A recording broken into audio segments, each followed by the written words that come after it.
আবেগ দিয়ে রবকে বলতে হবে। বলেন রবের কাছে, কারণ রবের কাছে আমরা এইভাবে করে চাই, রব তোমার তো কোটি কোটি বনি আদম আছে যাদেরকে তুমি ক্ষমা করে দিবা, মাফ করে দিবা, তাদের দোয়া কবুল করবা। ও রব, তুমি আল্লাহ ছাড়া আমাদের তো কোনো দ্বিতীয় রব নাই, মাবুদ নাই, উপাস্য নাই। আজকে তোমার খানায়ে কাবার দরজায় এসে দাঁড়িয়েছি। ও আল্লাহ, তুমি বলেছ পৃথিবীর মানুষ যদি কেউ কারো ঘরের দরজায় গিয়ে চায়, না দিলে তুমি তার প্রতি সন্তুষ্ট হও। আল্লাহ, তোমার সুন্নাহ হচ্ছে খালি হাতে ফেরত না দিয়া আল্লাহ তোমার ঘরের দরজায় এসে চোখের পানি ছেড়ে রোনাজারি করছি। ও রব, আজকে তোমার সুন্নাহ অনুসারে তুমি আমাদেরকে খালি হাতে ফেরত দিও না। সকলে বলি আমিন। কিভাবে করে রবের কাছে চা? তুমি না দিলে রব কার কাছে চাইবো? তুমি তাড়িয়ে দিলে কার কাছে যাব? ও আল্লাহ, তোমার কাছে তো আমরা আবেদন করি না, বিনা আবেদনে তুমি আমাদেরকে সৃষ্টি করেছ। ও রব, তুমি তো বিশাল মহান দয়ালু আল্লাহ। ছোট্ট ছোট্ট মুরগির বাচ্চাগুলা নিয়ে মা যখন বিচরণ করে জমিনে, একটা চিল এবং কাক মুরগির বাচ্চাগুলোর উপর উড়াউড়ি করলে মা উড়ন্ত কাক এবং চিল দেখে তার পেখমটা খুলে দিয়ে বাচ্চাগুলারে টেনে নেয়। জিজ্ঞাসা করলাম, মুরগির বাচ্চা, কে তোদেরকে জানালো কাক তোর শত্রু, তোর ছোঁ মেরে নিয়ে যাবে?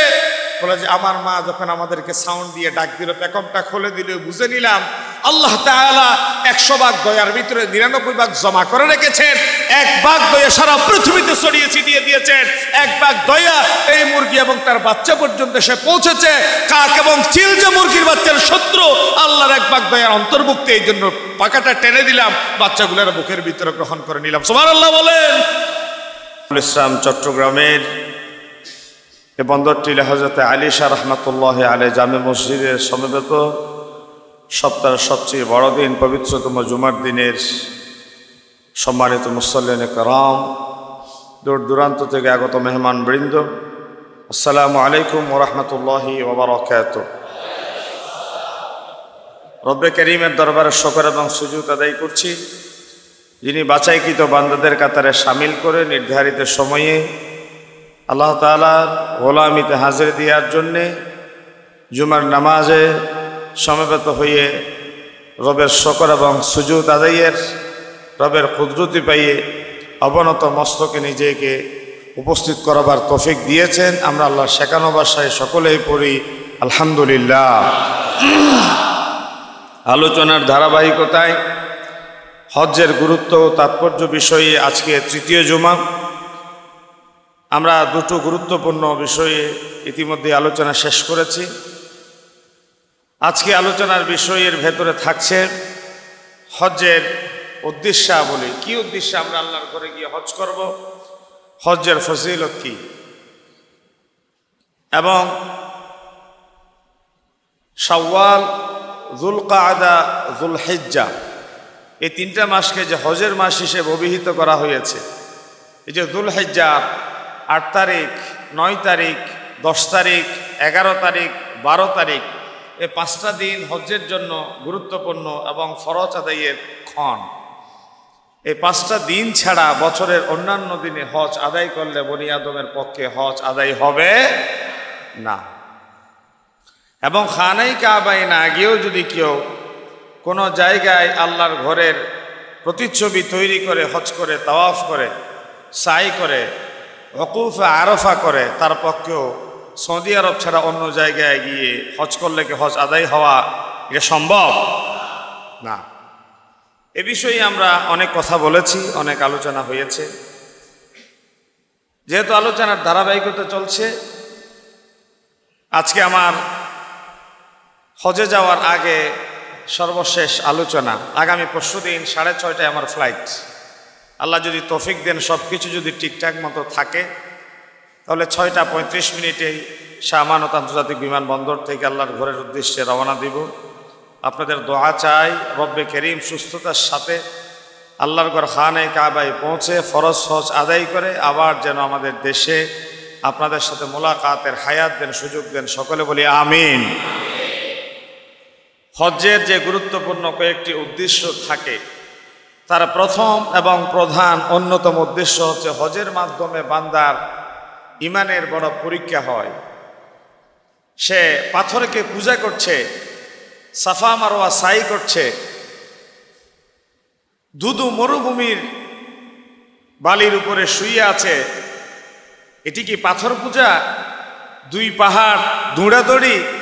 ধুধু মরুভূমিতে শিল্পপতি, পুঁজিপতি, কুটিপতিরা খালি মাঠে খোলা ছাদে বালির উপরে পাথরের উপর যে শুয়ে আছে, এই শুয়ে থাকার ভেতরে উদ্দেশ্যটা কি?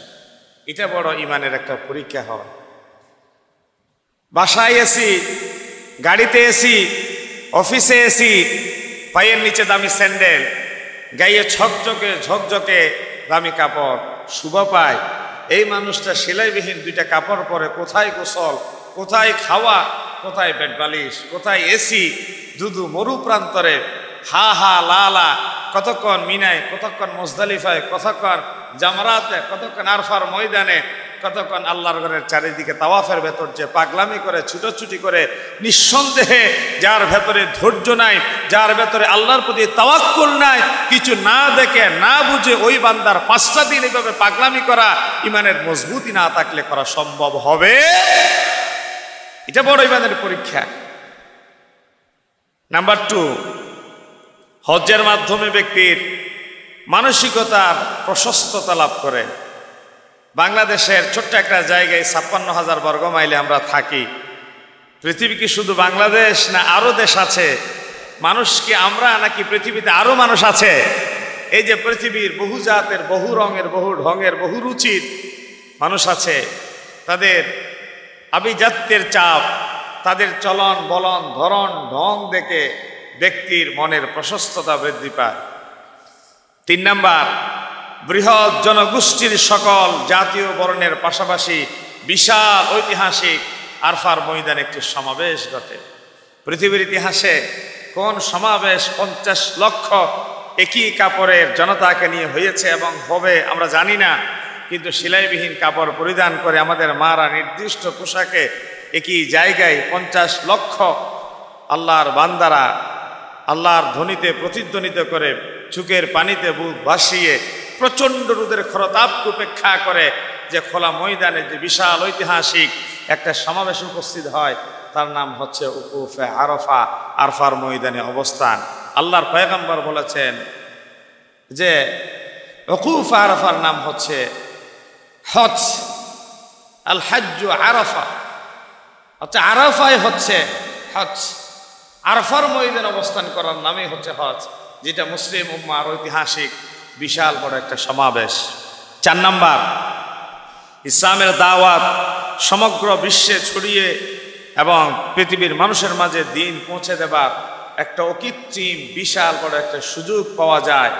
এই যে হজ্জাজে কেরাম 40 দিন, 42 দিন, 30 দিন, 25 দিন, 20 দিন একটা জায়গায় গিয়ে পাগলের মতো ঘোরাঘুরি করে, পৃথিবীর সকল দেশের সকল রঙের ঢঙের মানুষের সাথে সাক্ষাৎ হওয়ার একটা বিশাল সুযোগ। এই সুযোগে দাওয়াতি কাজ করার একটা বিশাল বড় নিয়ামত সৃষ্টি হয়। 5 নাম্বার, বিশ্ব মুসলিম জাতির মাঝে ভ্রাতৃত্ববোধ, সাম্য, ঐক্য ও সহযোগিতা প্রবণতার একটা বিশাল বড় সৃষ্টি এই হজ্জের মৌসুম। 6 নাম্বার, পরস্পরের বর্ণগত, ভাষাগত, দেশগত, জাতিগত সকল হিংসা, বিদ্বেষ ও রেষারেষি হজ পালনকারীর হৃদয় থেকে চিরতরে মুছে যায়। ঠিক কিনা? কে কালো, কে সাদা, কে কৃষ্ণাঙ্গ, কে শ্বেতাঙ্গ, কে ধনী রাষ্ট্র থেকে এসেছে, কে গরিব রাষ্ট্র থেকে এসেছে, কে বাংলা ভাষায় কথা বলে, কে ইংরেজি ভাষায় কথা বলে, এই যে ভাষার রিচ, পয়সার এই যে উৎকর্ষতা, এই যে রাষ্ট্রের পৃথিবীতে সমৃদ্ধির যে একটা ভেদাভেদ দেখা যায় মানচিত্রে, সেই ভেদাভেদের রেখাটা হজ্জাজে কেরামদের আল্লাহর ঘরে গিয়ে হজ করার মাধ্যমে রেখাটা তুলে দেওয়া হয়, ভেদাভেদটা বনি আদম ভুলে যায়। ঠিক না? 7 নাম্বার, সে হৃদয় দিয়ে অনুভব করে বিশ্বে কত বড় আর সকল মুসলিম পরস্পরের কত আপন। এই যে আল্লাহর ঘরে যখন নামাজের জন্য একে অপরের জন্য বসে পাশাপাশি বসে যায়, তখন এক পাশের ভাইয়ের চেহারা দেখে মনে হচ্ছে তিনি তৃষ্ণায় কাতর হয়ে পড়েছেন। ইনি বাঙালি, ইনি ইংলিশ। পাশের ভাইকে তিনি ইশারা করে বলছেন ইংরেজিতে কথা বলতে জানে না, হিন্দিতে কথা বলতে জানে না, ফার্সিতে কথা বলতে জানে না, পানির বোতলটা খুলে দিয়ে একটু হাতের ইশারা দিয়ে চুপ বড় করে যখন ইশারা করলেন, পাশের ভাইটা বুঝতে পারলেন যে আমি তৃষ্ণার্ত, সেটা পাশের ভাই বুঝতে পেরে আমাকে পানির বোতলটা ঠেলে দিচ্ছে, আপনি একটু পানি পান করে নিজের নিবারিত করেন। প্রচন্ড ঘাম, ঘর্মাক্ত মানুষ ছুটে এসছে আল্লাহর ঘরের দিকে। আল্লাহর ঘরের দরজায় আঙ্গিনায় কিছু ভাই, কিছুই নেই তার, ছোট্ট একটা টিস্যুর বক্স নিয়ে দাঁড়িয়ে আছে, ছোট্ট একটা টিস্যুর প্যাকেট নিয়ে দাঁড়িয়ে আছে। যে আসছে তারা বলছে, এ হাজি একটা টিস্যু নেন, নিজের ঘামটা মোছা, আমাকে একটু দোয়া করেন। আরবের ছোট ছোট বাচ্চারা ইফতারের পূর্ব মুহূর্তে তাদের ঘরে ছাগল আছে, দুধ দহন করে দুধ বিক্রি করে জীবন অতিবাহিত করে, তারা এক জগ দুধ নিয়ে আল্লাহর ঘরের দরজার সামনে দাঁড়িয়ে যায়। কি মায়া, কি ভালোবাসা! আল্লাহর ঘরের মেহমান যাদেরকে বলা হয় দুয়ুফুর রহমান, তারা বলে রবের ঘরে যারা আল্লাহর খলিল ইব্রাহিম আলাইহিস সালামের ডাক পেয়ে মেহমান হয়ে এসেছে, খিদমাতুল হজ শরফুন লানা, এই হজ্জাজে কেরামদেরকে একটু পানি পান করাতে পারা, একটা টিস্যু দিতে পারা, একটা খেজুর বিলাতে পারা, সেটা আমাদের জন্য বড় গর্বের, বড় অহংকারের, বড় ইজ্জতের সামান। সুবহানাল্লাহ বলে, এটা তাদের জন্য বড় গর্বের ব্যাপার তারা মনে করে। মুসলিম বিশ্বের পরস্পরের যে কত আপন একে অপর, সেটা বুঝার একটা বড় সুযোগ হয়। ৮ নাম্বার, ইসলামের শান শওকত ও বাইতুল্লাহ শরীফের মর্যাদা প্রদর্শন। পৃথিবীর সুরম্য প্রাসাদ, পৃথিবীর সবচেয়ে দামি কাঠ যা দিয়ে আমরা ফার্নিচার তৈরি করি, আমরা খাটের উপর ঘুমাই, সুরম্য প্রাসাদে নাচ গান বাদ্য বাজনা ডিজে পার্টি কত কিছুর মানুষ আয়োজন করে, কিন্তু যেই ইট, যেই সুরকি, যেই গাঁথুনি, যেই ফ্যান আল্লাহর ঘরের সাথে লেগেছে, খানে কাবার সাথে সংযুক্ত হয়েছে, সেই খানে কাবার ভেতরে গান করা, ডিজে পার্টি করা, অশ্লীল চিন্তা করা, বাজে কটু ব্যবহার করা, মানুষকে বাজে মন্তব্য করা, এটা কোনো হুজ্জাজে কেরাম চিন্তাও কল্পনাও করতে পারে না। ঠিক কিনা বলেন? এটা ব্যক্তির সম্মান নয়, এটা আল্লাহর ঘরের মর্যাদা, আল্লাহর ঘরের ইজ্জত সম্মান। আল্লাহর ঘরের একটা চেয়ারকে পর্যন্ত, আল্লাহর ঘরের সামান্য একটা কাপড়কে পর্যন্ত, একটা টাইলস কত যত্ন, পরম মমতা দিয়ে সে সেন্ট দেয়, স্প্রে করে, দামি আতরটা মেখে দেওয়ার চেষ্টা করে আল্লাহর ঘরের দেয়ালের সাথে। আল্লাহর ঘরের ছাদ থেকে যেই পানি জমিনে পড়ে, মিজাবে রহমত, যেখানে দোয়া কবুল হয়, আল্লাহর ঘরের ছাদ থেকে পড়া এক ফোঁটা পানি নিজের শরীরে, নিজের চেহারায়, নিজের গায়ে মাখার জন্য মানুষ যেন প্রতিনিয়ত নিজেদেরকে প্রতিযোগিতায় ব্যস্ত করে রাখে। ঠিক কিনা বলেন না? এই যে রবের ঘরের প্রতি যে অকৃত্রিম সম্মান, শ্রদ্ধা, ভালোবাসা, মর্যাদা প্রকাশের একটা গুরুত্বপূর্ণ সময়।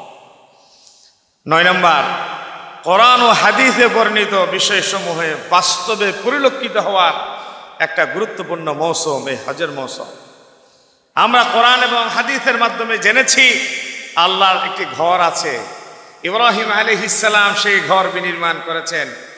আল্লাহর পয়গম্বর ইসমাঈল আলাইহিস সালাম তৃষ্ণার্ত হয়ে মা হাজারার কোলে যখন ছটফট করছিলেন, মা হাজার তার সন্তানের তৃষ্ণা নিবারণের জন্য সাফা এবং মারওয়া দৌড়াদৌড়ি করেছিলেন। আল্লাহ তাআলার কাছে এই পাগলামি এতই ভালো লেগেছে, মিনায় ইসমাঈল আলাইহিস সালামকে জবে করার জন্য নিয়ে যাচ্ছিলেন বাবা, যে শয়তান ধোঁকা দিয়েছিল আল্লাহ তাআলার কাছে, বাবা সন্তানের এই যে জবে একজন হবে আর একজনে করবে, এই দুইজনের বাপ ছেলের খেলাটা এত পছন্দ হয়েছে, কিয়ামত পর্যন্ত সমস্ত হুজ্জাজে কেরামদের জন্য বাপ ছেলের এই খেলাকে ওয়াজিব করে দিয়েছেন। সুবহানাল্লাহ বলেন। কি মায়া, কি দরদ! শয়তানকে ঘৃণা করে পাথর নিক্ষেপের ভেতরে ইমানের যে দৃঢ়তা, একটা বড় ছাপ পরিলক্ষিত হয়। অথচ ওই জায়গায় শয়তান আছে কিংবা নেই এটা আমরা জানি না। আমার খলিল ইব্রাহিম আলাইহিস সালাম তার সন্তানকে জবে করতে যাবে, যেই জায়গায় শয়তান ধোঁকা দিয়েছে, আমার ওই জায়গা, ওই শয়তানের প্রতি ঘৃণা প্রদর্শন করতে গিয়ে আমরা মুজদালিফা থেকে 49টা পাথর কুড়িয়ে আমরা এই যে 7টা 10 তারিখ পাথর নিক্ষেপ করলাম। এরপরে ছোট মেজ বড়কে যে পাথর নিক্ষেপ করি, ঘৃণা প্রদর্শন করি, নিজের রিপুর তাড়নার বিরুদ্ধে যুদ্ধ ঘোষণা করি, তাগুতের শক্তির বিরুদ্ধে বিদ্রোহ ঘোষণা করি, এর একটা বড় প্রমাণ হচ্ছে জামারাতে পাথর নিক্ষেপের নিদর্শন। ইব্রাহিম আলাইহিস সালামকে স্মরণ করার বড় একটা সুবর্ণ মোক্ষম এই সুযোগ।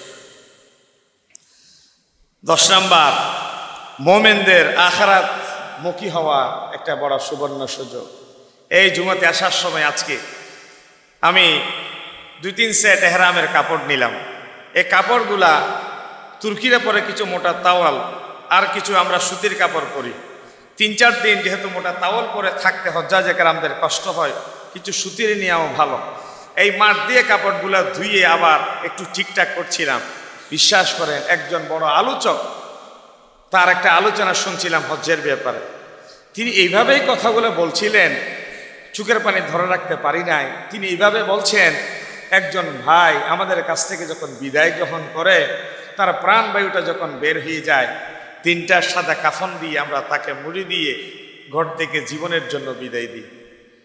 এই যে ঘর থেকে জীবনের জন্য ভাইকে বিদায় দিই, আল্লাহর ঘরের একজন মেহমান যে আমাদেরকে ছেড়ে বিদায় নিয়ে যাচ্ছে, তার শরীরের দুনিয়াবি সমস্ত কাপড় সে মনের মাধুরী মিশিয়ে সেলাই করেছে। এই যে বাটনগুলো সে সুন্দর করে সাজিয়েছে, সব খুলে ফেলে বলে যে সেলাইবিহীন একটা কাপড় পরো। এই কাপড় পরার সময় যেন তোমার ধ্যান থাকে, তোমার চিন্তা থাকে, তোমার কল্পনা থাকে। কত হাজি এভাবে ঘর থেকে বিদায় নিয়ে বেরিয়েছে, আর ফিরে আসতে পারে না, ফিরে আসতে পারে নাই। 3টে কাপড় দিয়ে যেমন বাবা সন্তানকে বিদায় দে, সন্তান বাবারা বিদায় দে, আজকে পাড়া পড়শিরা হজ্জাজে কেরামদেরকে বিদায় দিচ্ছে। আমার হজ্জাজে কেরাম মিকাত বিমানের ভেতরে পার হবে, এই জন্য ঘর থেকে সাদা কাফনের কাপড় পরে বের হয়ে যাচ্ছে। মনের ভেতরে সাদা কাফনের কাপড় পরার সময় 1 ফোঁটা চোখের পানি যে গড়িয়ে জমিনে পড়লো, আমার বিশ্বাস যে দোয়ার ভেতরে চোখের পানি আছে, যেই কল্পনার ভেতরে আল্লাহর ভয় আছে, আপনি নিশ্চিতভাবে ধরে রাখুন আপনার ওই দোয়া রব মঞ্জুর করে নিয়েছে। সুবহানাল্লাহ বলে যেন চেষ্টা করবেন যেন 1 ফোঁটা চোখের পানি ফেলতে পারেন, যেন রবের বইয়ে দিলটা নরম করে একেবারে আরো বেশি কোমল করে নিজেকে পেশ করতে পারে। এই যে নিজেকে মৃত্যুর ভয়ে ভীত সন্তুষ্ট করবা, মৃত্যুর পথে যাত্রা করার নতুন একটা সুবর্ণ সুযোগ আল্লাহর ঘরের পথে যাত্রা। তারপরে 11 নাম্বার, শেষ বিদায়ের কথা স্মরণ হয়, আখিরাতের কথা, মৃত্যুর কথা, পরকালের কথা, মুনকার নাকিরের সাথে সাক্ষাতের মোলাকাতের কথা, ফলসিরাত পার হওয়ার কথা, জান্নাত জাহান্নামের কথা স্মরণ হয়। এই এহরামের কাপড় পরে বনি আদম যখন ঘর থেকে বিদায় নিয়ে চলে যায়। 12 নাম্বার, ত্যাগ ও কোরবানির মানসিকতার সৃষ্টি হয়। এর নাম তো দুনিয়া, যে আমার বাবা আমাকে ছেড়ে চলে গিয়েছে, আমার মা আমাকে ছেড়ে চলে গিয়েছে, আজকে আমি আমার পড়শি বন্ধুদেরকে ছেড়ে চলে যাচ্ছি। এই যে মানুষের ভেতরে ত্যাগ, ডেডিকেশন, স্যাক্রিফাইস, কোরবানি, যে আমার বাবা যেমন সারা জীবন ক্ষয় করে, সারা জীবন ত্যাগ দিয়ে এই সুরম্য প্রাসাদ আমাদের জন্য তৈরি করে তিনি নিয়ে যেতে পারেন নাই। আজকে আমার সুহরত, আমার এত ডেডিকেশন, আজকে আমার এত বিশাল অর্জন, সব কিছু আমার ভাইদের জন্য ছেড়ে গেলাম, আমি খালি হাতে রবের কাছে ফিরে গেলাম। এই যে ত্যাগের একটা সবক, আল্লাহর ঘরের পথের এই যাত্রা। 13 নাম্বার, ঐতিহাসিক স্থানসমূহ দর্শনের ফলে জিহাদের প্রেরণা সৃষ্টি হয়। বদরের ময়দানে যাবেন, উহুদের ময়দানে যাবেন, সাইয়্যিদুশ শুহাদা হযরত আমির হামজা রাদিয়াল্লাহু তাআলা আনহুর সেই 82 টুকরায় খণ্ডিত হওয়া দেহের ইতিহাসের বর্ণনা যে আপনারা উলামায়ে কেরামদের আলোচনায় শুনেছেন, উহুদের ময়দানে যাওয়ার পরে সেই ইতিহাসের কথা মনে পড়বে। হযরত উমাইর রাদিয়াল্লাহু তাআলা আনহু এত ধনী পরিবারের সন্তান ছিল, এত দামি আতর ব্যবহার করতেন। হযরত উমাইর রাস্তা দিয়ে হেঁটে গেলে ঘন্টার পর ঘন্টা মানুষ বুঝতে পারত যে এই পথ দিয়ে হযরত উমাইর হেঁটে গিয়েছে। সেই উমাইর শাহাদাত বরণ করার পরে, হযরত উমাইর শাহাদাত বরণ করার পরে ছোট্ট একটা কাপড় পাওয়া যায় নাই, একটা ছেঁড়া কাপড় পাওয়া গিয়েছিল, যে কাপড় দিয়ে পা ডাকলে মাথা খুলে যায়, মাথা ডাকলে পা উঠে যায়। রাসূলুল্লাহর কাছে সিদ্ধান্ত চাওয়া হলো, ইয়া রাসূলুল্লাহ, যে উমাইর এত দামি দামি কাপড় পরতে জমিনে, এই উমাইরের ইন্তেকালের পর আজকে দাফন করার একটা কাপড় পাওয়া যাচ্ছে না, পা ডাকলে মাথা উল্টে যায়, মাথা ডাকলে পা উল্টে যায়, কি হবে? রাসূলুল্লাহ বলছেন, উমাইর আল্লাহর জান্নাতের ফাঁকি হয়েছে, উমাইরের মাথাটা তোমরা কাপড় দিয়ে ঢেকে দাও, তার পা দিয়ে তোমরা খড়কুড়া দিয়ে তারা দাফন করে দাও। সুবহানাল্লাহ বলেন। এই যে সাহাবায়ে কেরামের ত্যাগ এবং কোরবানির মাধ্যমে ইসলাম নামক এই বিশাল বট বৃক্ষ আমরা পেয়েছি, এই বিশাল নিয়ামতের ছায়াতলে আমরা সমবেত হয়েছি। এই যে ঐতিহাসিক জিহাদের স্থানসমূহ যখন আমরা দেখি, তখন মনে পড়ে আমার নবীর দান শহীদের কথা, মনে পড়ে গারে সৌরে যখন মানুষ উঠে যায়, আমাদের মতো 30-32 বছরের টকবগে ইয়াং এনার্জেটিক তরুণ যুবকরা যখন গারে সৌর উঠার সময় কোমরে হাত দিয়ে বসে যায়, গারে সৌর উঠতে গিয়ে যখন সিদ্ধান্ত 2বার নিলে 3বার পেছনে আসতে হয়, তখন আজ থেকে 1500 বছর আগে আমার নবী রাতের আঁধারে 52 বছর বয়সে কিভাবে করে সেই গারে সৌর উঠেছিলেন, আর আমার মা খদিজাতুল কুবরা রাদিয়াল্লাহু তাআলা আনহা কিভাবে সেই গারে সৌরে, গারে হেরায় খাবার নিয়ে গিয়েছিলেন, সেই কথা আমাদের মনে পড়ে। সেই কথা মনে পড়ে 40 বছরে আমার নবী গারে হেরায় ওহী পেয়েছেন, গারে সৌরে হিজরতের রাত্রিতে উঠেছেন। এই গারে সৌরে কিভাবে উঠেছেন এবং মা খদিজা কিভাবে খাবার নিয়ে গিয়েছেন, এই ত্যাগের নজরানা যখন আমাদের সামনে উদ্ভাসিত হয়, তখন আমরা নতুন করে আন্দোলিত হই, নতুন করে স্বপ্নে বিভোর হই। ইসলাম তো এমনি এমনি আমরা এইভাবে ফলফুল সুশোভিত অবস্থায় পাই নাই, নিশ্চয়ই ইসলাম এই লেভেলে, এই পর্যায়ে আমাদের কাছে পর্যন্ত পৌঁছতে অনেকের ত্যাগ কোরবানির নজরানা আছে। 14 নম্বর, মহান স্রষ্টার নিকট হাজিরা দেয়া হয়। এই যে আজ থেকে 1000 বছর আগে আল্লাহ তাআলার ঘর খানে কাবা বিনির্মাণ করেছিলেন হযরত ইব্রাহিম আলাইহিস সালাম। নূহ আলাইহিস সালামের তুফানে যখন ঘরটা ধ্বংস হয়ে যায়, আল্লাহ তাআলা নির্দেশ দিয়েছিলেন ইব্রাহিম আলাইহিস সালামকে, তুমি ঘরটা পুনর্নির্মাণ করো। ঘরটা নির্মাণ করে আল্লাহর কাছে দোয়া করেছিলেন। আল্লাহ তাআলা বলেছেন, ইব্রাহিম তুমি আজান দাও। ইব্রাহিম আলাইহিস সালাম 1000 বছর আগে আমাদেরকে দাওয়াত দিয়েছেন আজানের মাধ্যমে, আর এই সে 1000 বছর পরে ইব্রাহিম আলাইহিস সালামের দাওয়াত পেয়ে আমরা দলে দলে এখন আল্লাহর ঘরে গিয়ে হাজিরা দিই। আমরা পৃথিবীর কোন রাজা বাদশার আমন্ত্রণ আল্লাহর ঘরে যাই না। আমাদের এখানকার মুসল্লিদের ভেতরে আপনারা থাকতে পারেন, সৌদি সরকারের আমন্ত্রণ অনেকেই আল্লাহর ঘরে হজ করার দাওয়াত পান, সুযোগ পান। অনেকেই সৌদি আরবে গিয়ে বলেন যে আমি রাষ্ট্রীয় অতিথিশালায় থাকব, রাজকীয় মেহমান হইয়ে, রাষ্ট্রের আমন্ত্রিত মেহমান হয়ে আল্লাহর ঘরে আসলাম না। এই কথাটা ভুলেও যেন মুখে উচ্চারিত না হয়। আপনি বলবেন আল্লাহ তাআলার খলিল ইব্রাহিম আলাইহিস সালাম জাবালে আবে কুবাইসে উঠে যে আজান দিয়েছিলেন, আযিন ফিন্নাসি বিল হজ, হজের জন্য তুমি আজান দাও, ইয়াতুকা রিজালা ওয়া আলা কুল্লি দামিরি ইয়াতিনা মিন কুল্লি ফাজ্জিন আমিক, মানুষ ঘোড়ায় চড়ে আসবে, হেঁটে হেঁটে আসবে। যে ইব্রাহিম আলাইহিস সালাম আমাদেরকে 1000 বছর আগে দাওয়াত দিয়েছেন, সে আল্লাহর খলিলের দাওয়াত পেয়ে এখন সেই দাওয়াতে হাজিরা দিতে যাচ্ছে। এটাই হচ্ছে আমাদের হজ্জের একমাত্র উদ্দেশ্য, এবং আল্লাহ তাআলার নিকট হাজিরা দিয়া।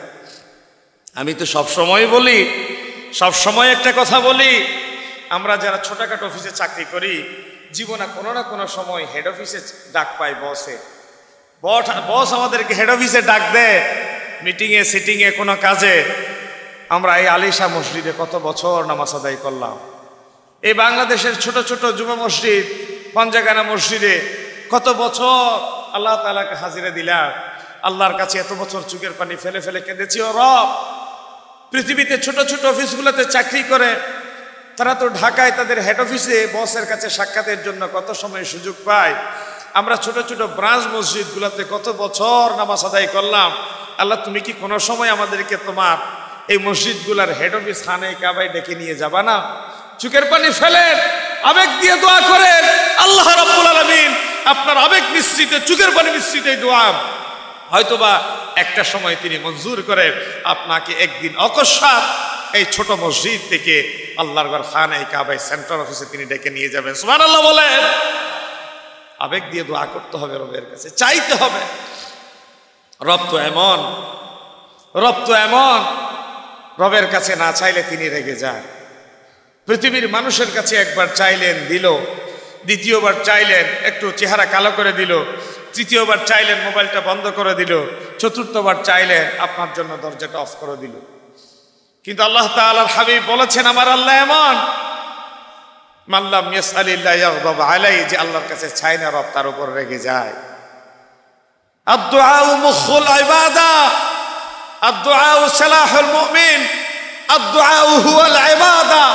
প্রতিটি হাদিস, দোয়াই হচ্ছে ইবাদত, দোয়াই হচ্ছে মুমিনদের অস্ত্র, দোয়াই হচ্ছে ইবাদতের মগজ। যে রবের কাছে দোয়া করে না, রব তার প্রতি রেগে যায়, রব তার প্রতি সন্তুষ্ট হয়ে যায়। এই জন্য চাইতে হবে রবের কাছে, আবেগ দিয়ে রবকে বলতে হবে।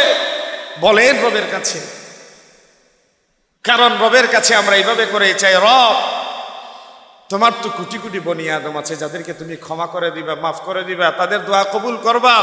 ও রব, তুমি আল্লাহ ছাড়া আমাদের তো কোনো দ্বিতীয় রব নাই, মাবুদ নাই, উপাস্য নাই। আজকে তোমার খানায় কাবার দরজায় এসে দাঁড়িয়েছি। ও আল্লাহ, তুমি বলেছ পৃথিবীর মানুষ যদি কেউ কারো ঘরের দরজায় গিয়ে চায়, না দিলে তুমি তার প্রতি সন্তুষ্ট হও। আল্লাহ, তোমার সুন্নাহ হচ্ছে খালি হাতে ফেরত না দিয়া, আল্লাহ তোমার ঘরের দরজায় এসে চোখের পানি ছেড়ে রোনাজারি করছি। ও রব, আজকে তোমার সুন্নাহ অনুসারে তুমি আমাদেরকে খালি হাতে ফেরত দিও না। সকলে বলি আমিন। কিভাবে করে রবের কাছে চা? তুমি না দিলে রব কার কাছে চাইবো? তুমি তাড়িয়ে দিলে কার কাছে যাব? ও আল্লাহ, তোমার কাছে তো আমরা আবেদন করি না, বিনা আবেদনে তুমি আমাদেরকে সৃষ্টি করেছ। ও রব, তুমি তো বিশাল মহান দয়ালু আল্লাহ। ছোট্ট ছোট্ট মুরগির বাচ্চাগুলা নিয়ে মা যখন বিচরণ করে জমিনে, একটা চিল এবং কাক মুরগির বাচ্চাগুলোর উপর উড়াউড়ি করলে, মা উড়ন্ত কাক এবং চিল দেখে তার পেখমটা খুলে দিয়ে বাচ্চাগুলারে টেনে নেয়। জিজ্ঞাসা করলাম, মুরগির বাচ্চা, কে তোদেরকে জানালো কাক তোর শত্রু, তোর ছোঁ মেরে নিয়ে যাবে? বলে যে আমার মা যখন আমাদেরকে সাউন্ড দিয়ে ডাক দিল, পেখমটা খুলে দিল, বুঝে নিলাম আল্লাহ তাআলা 100 ভাগ দয়ার ভিতরে 99 ভাগ জমা করে রেখেছেন। 1 ভাগ দয়া সারা পৃথিবীতে ছড়িয়ে ছিটিয়ে দিয়েছেন। 1 ভাগ দয়া এই মুরগি এবং তার বাচ্চা পর্যন্ত এসে পৌঁছেছে। কাক এবং চিল যে মুরগির বাচ্চার শত্রু, আল্লাহর 1 ভাগ দয়ার অন্তর্ভুক্ত। এই জন্য পাকাটা টেনে দিলাম, বাচ্চাগুলোর বুকের ভিতরে গ্রহণ করে নিলাম। সুবহানাল্লাহ বলেন। একটা মুরগির বাচ্চারা যদি মা এইভাবে রিজার্ভ করে জমা করে রাখে নিজের ভেতরে, আশ্রয় প্রশ্রয় দেয়, দিনের বেলায় অবাধ্য সন্তানকে ঘাট ধরে মা বের করে দিল। গভীর রাতে বাবা না জানার মতো পিছনের দরজা দিয়ে মা বলে ছোট্ট একটা টুকা দিয়েছে। পৃথিবীর যত বড় অবাধ্য সন্তান হোক, পেছনের দরজা দিয়ে সন্তান কখন আসবে? মা নির্গম রজনী যাপন করে মাকে ঘরের দরজায় গিয়ে টুকা দিয়েছে সন্তান, আওয়াজও শুনে নাই। ঘরের টুকা দিয়ে সাথে সাথে মা পাগলি উঠে দরজা খুলে দিল। বাবা যেন টের না পায়, কিচেনে ঢুকায় খাবার দিল। আর বাবা যেন বুঝতে না পারে, ভিতরের রুমে তার বিছানা করে ঘুমাইতে দিল। যেই পাগলি মা বাবা না জানার মতো অবাধ্য সন্তান ঘরে দিনের বেলায় বের করে দিয়ে রাতে স্থান দেয়, 100 ভাগ দয়া থেকে 1 ভাগ দয়ার অংশ মা পেয়েছে। এই জন্য অবাধ্য সন্তানকে মা ঘরে বাইরে রাখতে পারে নাই, ঘরে ঠাই দিয়েছে। ও রব, 99 ভাগ দয়া নিয়ে তোমার বান্দার এইভাবে চোখের পানি ফেলে, তুমি কেমনে তোমার এই বান্দাদেরকে তাড়িয়ে দিয়ে শান্তিতে থাকবা? আল্লাহ তাআলা বলছেন, ওয়ালা সাউফা ইউতিকা রাব্বুকা ফাতারদা। হাবিব আমার, প্রথমে কষ্ট হয়েছে, প্রথমে আপনার পিঠের উপর ওঠেন নাড়ি বুড়ি উঠিয়ে দিয়েছে, আপনার চলার পথে কাটা ছিটিয়ে দিয়েছে, আপনাকে ঘর থেকে বের করে দিয়েছে। ধৈর্য ধরেন, অপেক্ষা করেন, আপনার জন্য শেষটা অতি উত্তম, শেষটা মহাসুন্দর। আপনাকে এমন কিছু দিব যে নিয়ামত পেয়ে আপনি নবী ধন্য হবেন, খুশি হয়ে যাবেন। সুবহানাল্লাহ বলেন। ফাতারদা। এবং রবের কাছে এইভাবে চাইবো আমরা, আলাম ইয়াজিদিকা ইয়াতীমান ফাআওয়া। নবী আমার, আপনি এতিম ছিলেন, আমি আশ্রয় দিলাম। আপনি এতিম ছিলেন, আমি আশ্রয় দিলাম। ওয়াজাদাকা দাল্লান ফাহাদা, আপনি সত্য পথের সন্ধান করছিলেন, আমি সত্য পথের সন্ধান দিয়ে আপনাকে ট্রেনে উঠিয়ে দিলাম।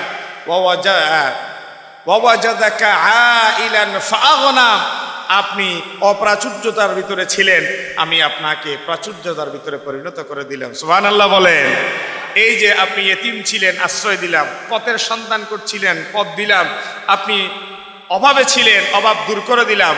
এরপরে আল্লাহ আপনার নবীকে সান্ত্বনা দিয়ে বলছেন, ফাআম্মাল ইয়াতীমা ফালা তাকহার, কোন ইয়তীম যদি এসে আপনার কাছে কিছু চায়, আপনি গলা ধাক্কা দিবেন না। ওয়া আম্মাস সাইলা ফালা তানহার, কোন সাইল ভিক্ষুক যদি আপনার সামনে হাত টানে, আপনি ঝিড়কি দিয়ে কথা বলবেন না। ওয়া আম্মা বিনিআমাতি রাব্বিকা ফাহাদ্দিস, আপনার যখন সুযোগ হবে, ফুরসত হবে, আপনি রবের নিয়ামতের কথা স্মরণ করে একটু রবের সামনে মস্তকটা ঝুকান। আপনি চাইতে দেরি হবে, আপনার রব দিতে দেরি করবে না। সুবহানাল্লাহ বলে। এই কথাগুলো রবের কাছে স্মরণ করে। প্রিয় ভাইরা আমার, নবী করিম সাল্লাল্লাহু আলাইহি ওয়াসাল্লাম বলেছেন, মান হাজ্জা লিল্লাহি ফালাম ইয়ারফুস ওয়া লাম ইয়াফসুক রাজা'a কায়াউমিন ওয়ালাদাতহু উম্মুহু, যে ব্যক্তি হজ করল, হজের ভিতরে কোনো ধরনের রাফাস পাওয়া গেল না, পাপাচারে লিপ্ত হলো না, কোনো ধরনের অন্যায়ের ভেতরে যুক্ত হলো না, কোনো ধরনের ঝগড়ার ভেতরে নিজেরে ব্যস্ত করে রাখলো না, ঝগড়া ফাসাদ ছাড়া, অন্যায় অপকর্ম ছাড়া, পাপ পঙ্কিলতার ভেতরে অন্তর্ভুক্ত হওয়া ছাড়া যে ব্যক্তি খানে কাবা তাওয়াফ করে নিজের দেশে ফিরে আসলো, সদ্য ভূমিষ্ঠ সন্তানের আমল নামায় যেমনি কোনো গুনাহ থাকে না, আল্লাহ রাব্বুল আলামিন হজ থেকে ফিরে আসা বান্দার আমল নামা ওইভাবে পুত পবিত্র করে দেয়। শুধু তাই নয়, আল্লাহর ঘরে গিয়ে যে নিজের হাজিরা দিলাম, আল্লাহর ঘরে গিয়ে যে নিজের উমরা এবং হজের ভিতরে অন্তর্ভুক্ত করলাম, বিশ্বনবী বললেন, তাবিউ বাইনাল হজ্জ ওয়াল উমরা, তোমরা হজ এবং উমরায় গিয়ে হাজিরা দাও, পাশাপাশি আদায় করো।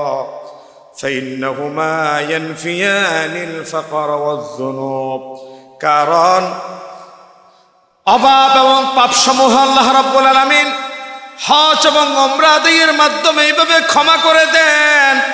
কামা ইয়ানফিল কিরু খাবাসাল হাদিদ ওয়াজ যাহাব, যেমনি করে কর্মকার এবং স্বর্ণকার হাপর এবং আগুনের ভেতরে লোহা দিয়ে, সোনা দিয়ে ময়লা আবর্জনা দূর করে দেয়, ঠিক আল্লাহ রাব্বুল আলামিন স্বর্ণকার এবং হাপরের মতো করে, কর্মকারের মতো করে বান্দার আমল নামা থেকে চিরদিনের জন্য গুনাহসমূহ মাফ করে দেয়।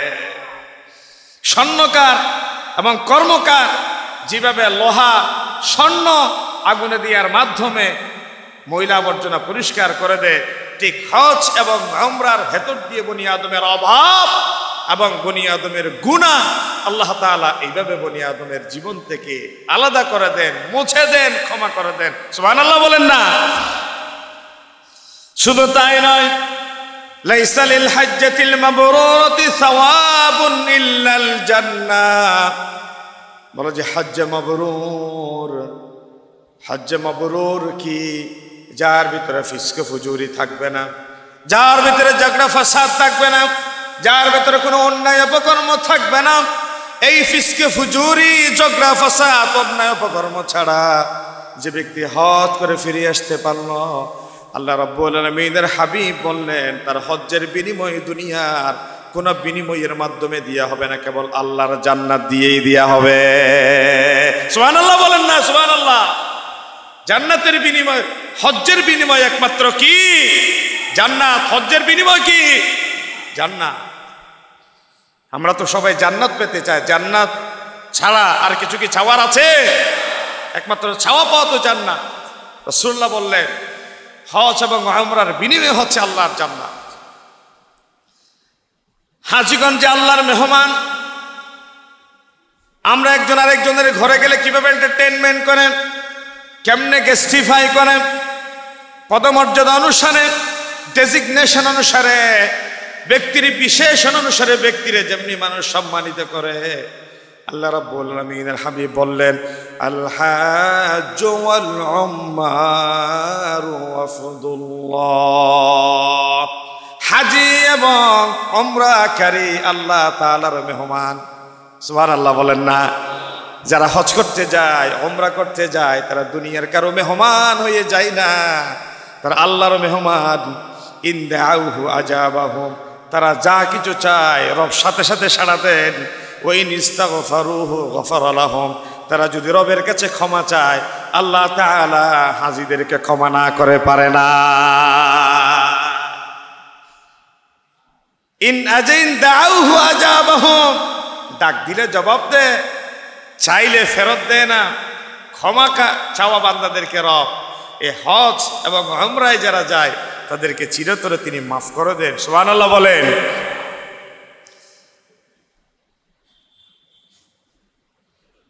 হজ যারা বাবা মারা গেছে, মা মারা গেছে, হজ করতে পারে না, এরকম একজন রাসূলুল্লাহর সাহাবী আসলেন, একজন মহিলা, হযরত ইবনে আব্বাস রাদিয়াল্লাহু তাআলা মত বর্ণিত হাদিস, ইন্না ইমরাআতান মিন খাসাআম, খাসাআম গোত্রের এক মহিলা এসে জিজ্ঞাসা করলেন, ইয়া রাসূলুল্লাহ, ইন্না ফরিয়দাতুল্লাহি ইবাদিহি ফিল হজ আদরাকতু আবি শাইখান কাবীরা লা ইয়াসবুতু আলা রাহিলা।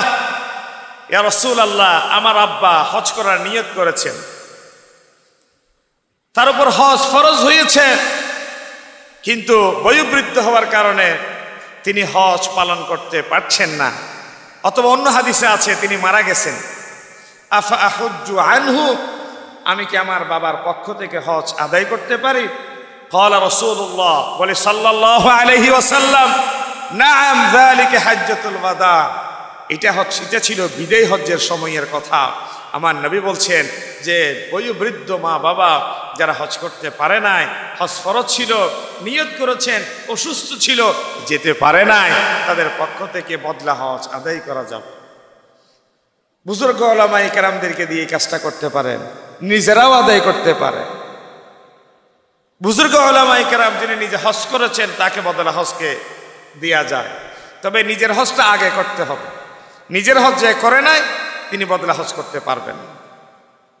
হজ যদি কেউ না করে মারা যায়, হজ ফরজ হয়েছে। আমি গত জুমায় বলেছি একটা হাদিস, নবী করিম সাল্লাল্লাহু আলাইহি ওয়াসাল্লাম বলেছেন, ইন্না আবদান সাহহাতু লাহু জিসমাহু, কোন বান্দারে আল্লাহ তাআলা শারীরিকভাবে সুস্থতার নিয়ামত দিলেন, ওয়াসাতু আলাইহি ফিল মাঈশাতি ইয়ামদি আলাইহি খামসাতু আওয়াম, অর্থনৈতিকভাবে তারে সচ্ছল করলেন।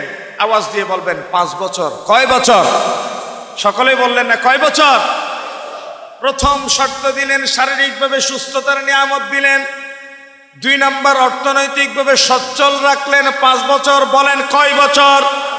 তাহলে আমাদের ভিতরে হিসাব করে দেখেন, শারীরিকভাবে সুস্থ আছেন 5 বছর, অভাবে অনটনে পড়েন নাই 5 বছর, কিন্তু আল্লাহর ঘরে গিয়ে হজ করেন নাই, উমরা করেন নাই। এটা হাদিসে কুদসি, লা ইয়াফিদু ইলাইয়া লা মাহরুম।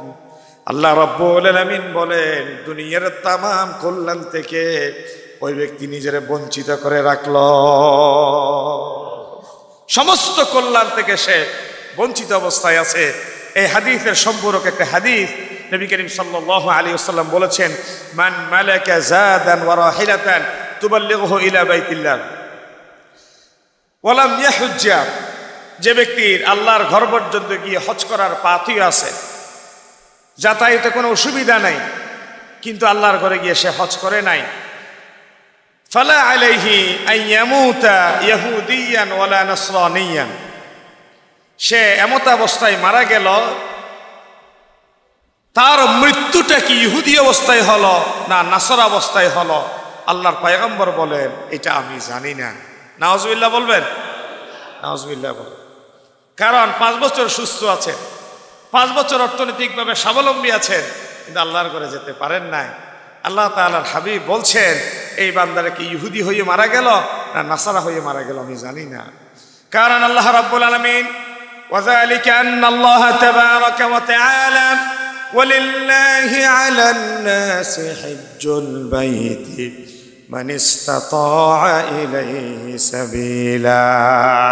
আল্লাহর ঘর পর্যন্ত পৌঁছার যারা সক্ষমতা আছে, সচ্ছলতা আছে, আল্লাহর ঘর পর্যন্ত গিয়ে পৌঁছা ওই বান্দার উপর আল্লাহ ফরজ করে দিয়েছেন। সুবহানাল্লাহ। আল্লাহর ঘরে যাওয়া, হজ করা ওই বান্দার উপর ফরজ। আসুন আমরা আল্লাহর কাছে একটু কাইমানুবাকে দোয়া করি।